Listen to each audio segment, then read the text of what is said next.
नमस्कार दोस्तों। क्या नरेंद्र मोदी का और भारतीय जनता पार्टी का नैतिक पतन हो चुका है?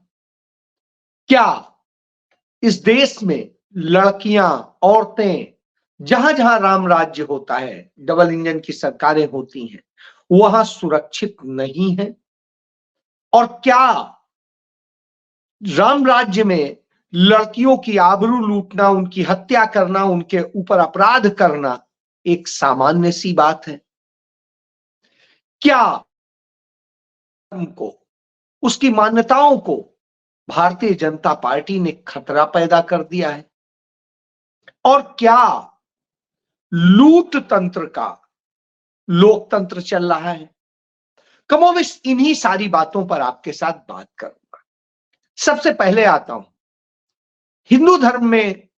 अब पता नहीं हिंदू धर्म कहते हैं कि सनातन धर्म कहते हैं कि वैदिक धर्म कहते हैं, क्योंकि यदि वास्तव में धर्म की परिभाषा को आप देखेंगे तो या तो वैदिक धर्म था, या जब जैन, बौद्ध और तमाम सारे धर्मों की तमाम चीजों को अपने अंदर समाहित किया गया तो उसे सनातन संबोधित किया गया। और फिर उसके बाद में जब मुस्लिम आक्रांता आए तो उन्होंने इसे हिंदू धर्म नाम दे दिया। जैसे भारत शब्द भारतीयों का दिया हुआ नहीं है, भारत नाम का कोई देश नहीं होता था। यह भारत शब्द का जो उदय होता है वह उदय होता है जब हमारे यहां यूनानी आए और यूनानियों ने हमें यह नाम दिया। यानी इस तरह से आप समझ सकते हैं कि तमाम सारे हमारे जो नाम है इस देश में वो किसी न किसी विदेशी आक्रांता के दिए हुए, हमारे अपने नहीं। यदि अपने की बात करें तो हमारा सिर्फ एक ही नाम मिलता है, वैदिक धर्म। और वैदिक धर्म किसी नफरत को नहीं सिखाता है। वो धर्म किसी जाति और दूसरी चीजों में लड़ाने का काम नहीं करता है। वो धर्म सबको जोड़ने की बात करता है। वो धर्म वसुधैव कुटुंबकम की बात करता है। वो धर्म सर्वजन हिताय सर्वजन सुखाय की बात करता है। उस धर्म में न कहीं स्वर्ग है न कहीं नरक है, जो है सब यही है। तो ऐसी स्थिति में बाकी कहां से लिया गया, किसने उधार लिया, ये बड़ा ऐतिहासिक विषय है, इस पे लंबी चर्चा करनी पड़ेगी, इसलिए उस पे नहीं जाता हूं, लेकिन इस पे जरूर आता हूं। तो हिंदू धर्म जो आज संबोधित किया जा रहा है, सनातन धर्म संबोधित किया जा रहा है, उसमें कहा जाता है कि जो आप कर्म करें उनका आपको फल भोगना पड़ेगा, एक चीज। दूसरी चीज कही जाती है कुछ आप लेके नहीं जाएंगे। और यह बात यही नहीं, इस सभी जगह सत्य। कोई भी व्यक्ति, कितना बड़ा भी व्यक्ति रहा हो, आज तक इस धरती से कुछ लेके नहीं गया। जो हुआ यहीं छोड़ा। इवन अपना शरीर जिसे वो इतना प्यार करता रहता है, जिसके कारण डरता रहता है, उसको भी यहीं जला दिया जाता है या गाड़ दिया जाता है। तो आप इससे समझ सकते हैं। लेकिन कुछ लोगों को शायद लगता है कि वो सब कुछ लेके जाए। तो आता हूं मैं कि जिस तरीके से भारत के अंदर इस समय वह सत्ता चल रही है, जो सत्ता हमें लड़ाना चाहती है, हमें बर्बाद करना चाहती है, हमारा सब कुछ छीन लेना चाहती है, उस दिशा में चल रही है। मैं भारत सरकार के एक सर्वे से शुरू करूंगा कि हमें याद है कि 2020-21 में जब हमारे देश के अंदर अथाह स्थिति, विकराल स्थिति पैदा हो गई थी कोरोना काल में, और तब हमारे देश के सारे उद्योग धंधे, चाहे जो भी सेक्टर हो, सब माइनस में थे। सिर्फ एक सेक्टर प्लस में था, वो था एग्रीकल्चर, यानी कृषि, खेती बाड़ी। और वही एक 3.5% की स्पीड से आगे बढ़ रहा था, बाकी सब गर्त में जा रहे। और स्थिति यह है कि अभी जो आंकड़े आए हैं उसके मुताबिक जो एग्रीकल्चर यानी कृषि क्षेत्र है वो -0.48% पे पहुंच गया है। तो आप समझ सकते हैं कि वो नीचे जा रहा है ऊपर आने की बजाय। यह दशा हो गई है हमारे देश में किसानी की। किसने करी है साहब? पहले तो नहीं थी, छोड़िए। अब आपसे बात करता हूं कि हमारे यहां बेटी बचाओ बेटी पढ़ाओ की बात कही जाती थी, और स्थिति क्या है अभी देखिए। डबल इंजन की राम राज्य की सरकार है यूपी में, और कानपुर में जिस तरीके से एक भट्टे में काम करने वाले मजदूर की दो बेटियां वहां रेप करके, हत्या करके, या जो भी करके उन्हें पेड़ में टांग दिया गया, जैसे फांसी लगा दी गई हो। पुलिस सरकार कुछ सुनने को तैयार नहीं। रामपुर में एक लड़की, दलित समाज की लड़की, वो अपने घर जा रही थी और उसके साथ जिस तरीके से रेप और हत्या हुई, वो ये दो मैंने उदाहरण दिए, ये रोज बरोज के उदाहरण है, रोज हो रहे हैं। और उत्तर प्रदेश में महिलाएं इस देश में सबसे ज्यादा असुरक्षित। ये मैं नहीं कह रहा हूं, ये नरेंद्र मोदी सरकार का आंकड़ा कहता है, और एनसीआरबी का आंकड़ा कहता है कि जिस तरीके से हर 6 सेकेंड में एक महिला, हर 6 मिनट में एक महिला या लड़की जो भी कहिए, वो उत्तर प्रदेश में शिकार हो जाती है किसी ना किसी का। तो सोचिए, जब हर 6-7 मिनट में एक लड़की लड़का जो है शिकार हो जाती हो अपराध का, तो कौन सा राम राज्य? वह राम राज्य। लेकिन नरेंद्र मोदी पश्चिम बंगाल में जाकर के शाहजहां, जो वहां का एक टीएमसी का नेता है, उसके नाम पर कहते हैं इसके नाम पर वोट, इसका बदला नहीं लोगे। प्रधानमंत्री बदला लेने की बात कर रहा है, वो यह नहीं कह रहा है कि ऐसी व्यवस्था नहीं बनाओगे कि जिससे ये घटनाएं ना हो। बदला लेने की बात करता है। ये वही प्रधानमंत्री है जिसने पुलवामा जब कराया तो उसके बाद में उसने कहा कि पुलवामा के शहीदों के नाम पे वोट नहीं डाले, यानी लाशों पे वोट मांगने वाला व्यक्ति, बलात्कार पे वोट मांगने वाला व्यक्ति, वह व्यक्ति। सोचिए आप। इसीलिए मैं बार बार कहता हूं, ईवीएम में गड़बड़ नहीं है, हमारे दिमाग में गड़बड़ है। ईवीएम की पारदर्शिता होनी चाहिए, वीवीपैट 100% होनी चाहिए, लेकिन मैं कभी इसीलिए सवाल नहीं उठाता, क्योंकि सवाल कहीं और सवाल नहीं होता तो इतनी सरकारें नहीं गिराई जाती। इसीलिए नरेंद्र मोदी सरकारें या तो खरीदते हैं या वो करते हैं। तो इस समय जो स्थितियां हैं उन पर बात करें। जिस तरीके से नरेंद्र मोदी सरकार ने मीडिया के साथ मिलकर के, वह मीडिया जो बिकाऊ मीडिया है, जिसे मोदी मीडिया भी कहिए, रवीश कुमार ने उसे गोदी मीडिया कहा था, कांग्रेस के कुछ लोग उसे चरण चुंबक मीडिया कहते हैं, कुछ और लोग भी किसी तरह से नाम से संबोधित करते हैं, लेकिन वास्तव में मोदी मीडिया कहिए, गोदी भी नहीं। मोदी मीडिया की स्थिति है कैसे वो झूठ का कारोबार कैसे करता है, कैसे नफरत फैलाता है, क्या क्या करता है, वो हमारे सामने है। वो कभी धर्म के नाम पे, कभी किसी नाम पे, लेकिन जब हमारे देश की बेटियों के साथ में इस तरह की घटनाएं होती हैं तो मौन साध लेता है। लेकिन कहीं और दूसरी जगह झूठे आरोप भी लगते हैं तो उन्हें इस तरह से दिखाया जाता है जैसे लगता है कि नरेंद्र मोदी सरकार ही सबसे महान सरकार है और राम राज्य की सरकार। निश्चित रूप से सवालिया निशान लगना चाहिए, और यह स्थिति है। इस नफरत में आपको फंसाते हैं और इसमें आप फंसे होते हैं, तभी आपकी सरकारें बदल दी जाती हैं, और इसके उदाहरण मौजूद हैं। नरेंद्र मोदी की सरकार आने के बाद उन्होंने जिस तरीके से सरकारें बदली हैं, जिस तरीके से सरकारें गिराई हैं, हमें आप में कहीं पर भी कुछ चीजें छिपी नहीं है, और इन सब चीजों को हम देखते आ रहे हैं, लगातार देखते आ रहे हैं। सबसे पहले अरुणाचल प्रदेश में याद करिए, पेमा खांडू जो कांग्रेस के मुख्यमंत्री होते थे, आजकल वो भाजपा के मुख्यमंत्री, और किस तरीके से उन्हें तोड़ा गया था। 2014 से ही खेल शुरू हुआ था और 2016 आते आते सारी चीजें कर ली गई। किस तरीके से तोड़ा गया, किस तरीके से किया गया, किसी से छिपा नहीं है।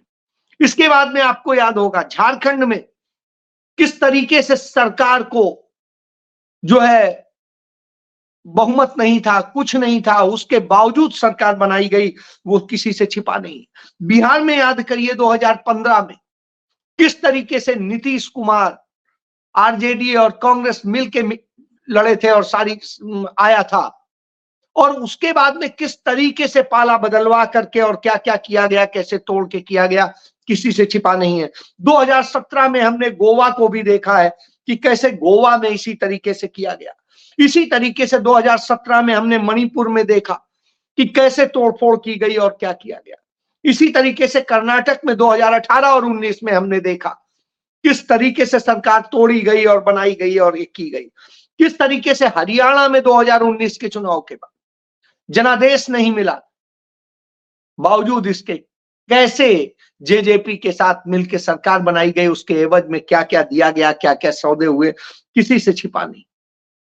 2020 में कमलनाथ की सरकार गिरा करके कैसे किया गया था, वह भी किसी से छिपा नहीं है। और उसके बाद में महाराष्ट्र में कैसे उद्धव ठाकरे सरकार गिराई गई, और गिराने की एक बार साजिश नहीं हुई, कई बार हुई, और उस साजिश के किस तरीके से उसको अंजाम दिया गया। उसके अलावा आप देखिए लगातार ये खेल चल रहे हैं, ये एक यहीं पे नहीं ठहर जाते। आजकल चूंकि अब यह कोशिश चल रही है हिमाचल प्रदेश में, कोशिश लगभग सफल हो गई थी कल, लेकिन कांग्रेस पार्टी की कुछ सजगता से वो रुक तो गई है, लेकिन कब तक रुकेगी यह नहीं कहा जा सकता है।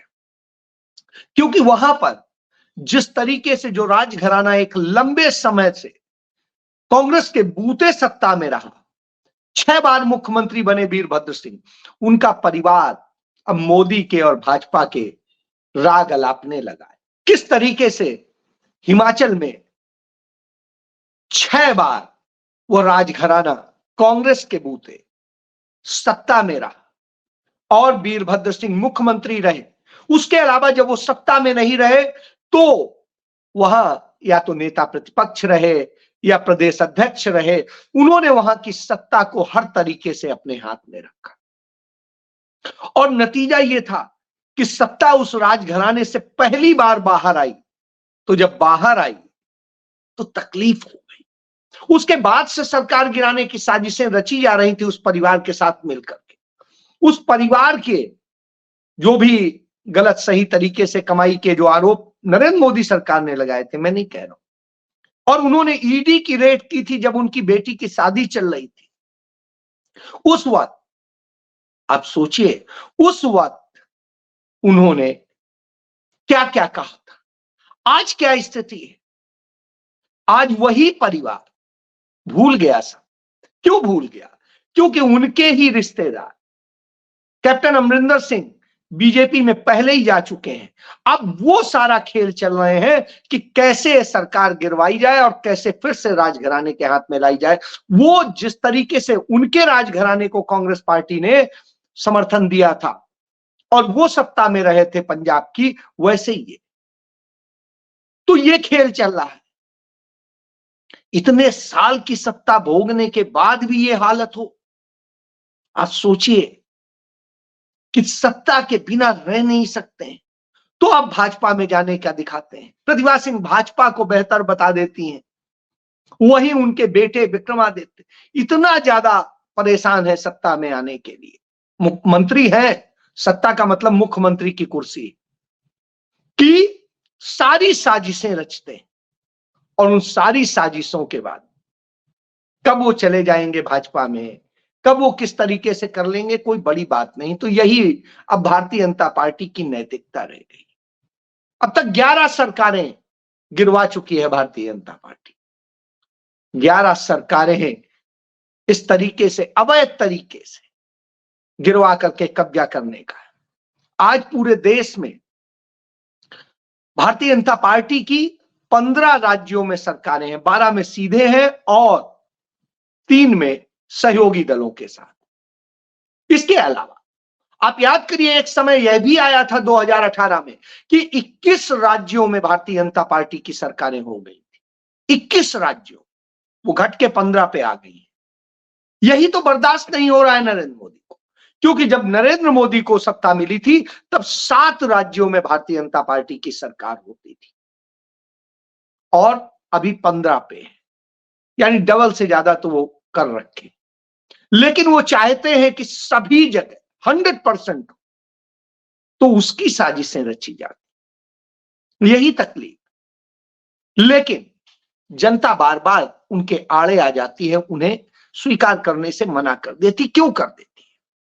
क्योंकि आज देश को जिस हालत में ढकेल दिया है, युवा आत्महत्या कर रहा है हर रोज, जिस तरीके से 40 से अधिक युवा आत्महत्या कर लेते हैं एक दिन में, यह हिंदुस्तान का आंकड़ा है। यह हिंदुस्तान का आंकड़ा है कि हर 1 घंटे में 2 किसान के करीब आत्महत्या कर लेता है। और इस देश में यह स्थिति है कि हमारी लड़कियां असुरक्षित हो गई। हालात यह है कि गुजरात जैसे राज्य में, जहां पर गुजरात मॉडल की बात करते हैं, उस गुजरात में 26,000 के करीब युवा, लड़कियां और लोग जो हैं आत्महत्या कर लिए 3 साल। अब सोचिए, छोटा सा राज्य, उत्तर प्रदेश की तो अभी तुलना ही नहीं कर रहा। इसी तरीके से उत्तर प्रदेश जैसे राज्य में क्या हो रहा है और तमाम जगह कहां कहां क्या हो रहा है। हालात ये हैं। भुखमरी और बेरोजगारी की तो बात नहीं करूंगा, क्योंकि वो आंकड़े तो खुद सरकार बताती रहती है कि हम कितने को अनाज दे रहे हैं, मुफ्त अनाज दे रहे हैं। इसके बाद इस देश के लोगों को जिस तरीके से कर्ज में डुबोया गया है, जिस तरीके से टैक्स की मार की गई है, इस सब आपके ऊपर है। और इन सब का पैसा जो आता है वो चंद पूंजीपतियों पे खर्च होता है और उन पूंजीपतियों के जरिए भारतीय जनता पार्टी सत्ता में आती है। और उसे जब डर लगता है कांग्रेस पार्टी से, डर लगता है राहुल गांधी से, क्योंकि राहुल गांधी सीधे हमला करते हैं, एक एक तथ्य पर बात करते हैं, फैक्ट पर बात करते हैं। यही वजह है कि उन्हें दुनिया की सबसे प्रतिष्ठित यूनिवर्सिटीज अपने यहां लेक्चर के लिए बुलाती है। लोकतंत्र पे वो लेक्चर देते हैं, इकोनॉमी पे वो बोलते हैं, वो वर्ल्ड रिलेशनशिप पे बोलते हैं, वो बात करते हैं।